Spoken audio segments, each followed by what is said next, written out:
நம்ம சுந்தரி இப்ப கார்த்திகை வந்து இந்த ஃபங்ஷன்ல கலந்துக்கிடாத இருக்கணும் அப்படின்னு சொல்லிட்டு முயற்சி பண்றாங்க. அதுக்கான திட்டத்த அவங்க ரூம்ல நின்னு தான் யோசிச்சுக்கிட்டு இருக்காங்க. என்ன செய்யலாம்? ஏது செய்யலாம்? யாருகிட்டயாச்சும் உதவி கேட்கலாமா? அப்படின்னு சொல்லி யோசிச்சுக்கிட்டு இருக்காங்க. அது மட்டும் இல்லங்க, ஃபோன்லயும் பேசிட்டு இருக்காங்க. இது எல்லாத்தையுமே கார்த்திக் வந்து அவன் வச்சிருக்கக்கூடிய அந்த மைக் மூலியமா நம்ம சுந்தரியோட ரூம்ல என்ன நடந்துகிட்டு இருக்கு?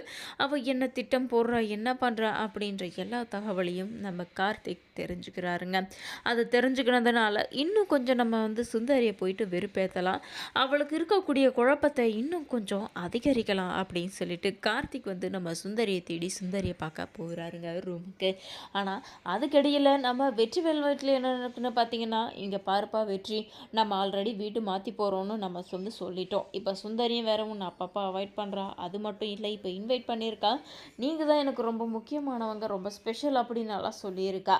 அப்படி இருக்கும்போது கண்டிப்பாக இந்த ஃபங்க்ஷனில் அவள் உன்னை எதிர்பார்க்குவா. எதிர்பார்க்குறது மட்டும் இல்லை, நீ போனால் கண்டிப்பாக நீ வந்து சுந்தரிக்கிட்ட வந்து உன்னோட மனசுக்குள்ளே இருக்கிறத நீ சொல்லி தான் ஆகணும். நான் அப்படி இல்லைனா நான் அவங்கக்கிட்ட எல்லாருக்கிட்டேயும் பேசுகிறேன், அவங்க வீட்டில் இருக்கிற எல்லாருமே அந்த ஃபங்க்ஷனில் இருப்பாங்க.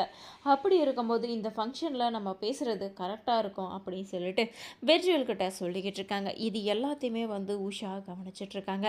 அதனால் கண்டிப்பாக நம்மளும் வந்து ஃபங்க்ஷனுக்கு போகணும், அவங்க 2 பேரையும் பேச விடாத செய்யணும் அப்படின்றது தான் உஷாவோட குறிக்கோளாக இருக்குது.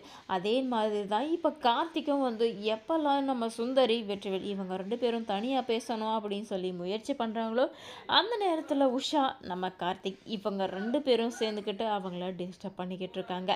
என்னடா இது நமக்கு வந்த சோதனை, கூடியே வந்து இதை இழுத்துட்டு வந்திருக்கோமே, இவளை விட்டுட்டு வந்திருக்கணும் அப்படின்னு சொல்லிட்டு நம்ம வெற்றிவேல் கோவப்படுறாரு உஷா மேலே.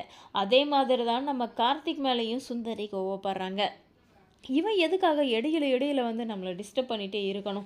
அவர் ஏதோ சொல்ல வராரு, ஆனால் அவரை சொல்ல விடாத நம்ம சுந்தரி வந்து தடுத்துக்கிட்டு இருந்தாலும் கார்த்திக் அவங்க 2 பேருக்கு இடையில வர்றது நம்ம சுந்தரிக்கு சுத்தமாக பிடிக்கலைங்க. எப்படியாச்சும் இவனை விரட்டணும்னு நினைக்கிறதுக்குள்ள இந்த பொற்கோடி அதுக்கப்புறம் ராஜப்பா இவங்க 2 பேரும் வந்து ஆளாளுக்கு தனித்தனியாக திட்டத்தை போட்டு வச்சுருக்காங்க. இந்த பிரச்சனையிலேருந்து எப்படியானா மாலினியை காப்பாற்றணும், யாருக்கும் எந்த பிரச்சனையும் வரக்கூடாதுன்னு சொல்லி நம்ம சுந்தரி வந்து கண்கொத்தி பாம்பு மாதிரி ஒவ்வொருத்தரையாக கவனிச்சுக்கிட்டு இருக்காங்க. அது மட்டும் இல்லைங்க, கார்த்திக்கோட ஒவ்வொரு மூமெண்ட்டையும் கவனிச்சுட்டு இருக்காங்க. ஏன்னா இந்த ஃபங்க்ஷனில் முக்கியமாக முதல்ல கார்த்திகால மட்டும்தான் பிரச்சனை வரும்னு நம்ம சுந்தரி நினச்சிக்கிட்டு இருக்காங்க. ஆனால் இந்த பிரச்சனை வர்றதுக்கு முன்னாடி மூல காரணமாக இருக்கிறதே கார்த்திக் தான். இதிலிருந்து மொத்த குடும்பத்தையும் காப்பாற்றி அவங்களோட எல்லாரோடைய ஆறுதலையும் நம்ம பெறணும், அவங்களோட இரங்கல் நமக்கு பக்கம் வந்துருச்சுன்னா நம்ம நினைக்கிறது நடந்துடணும்னு கார்த்திக் நினச்சிக்கிட்டு இருக்கார்.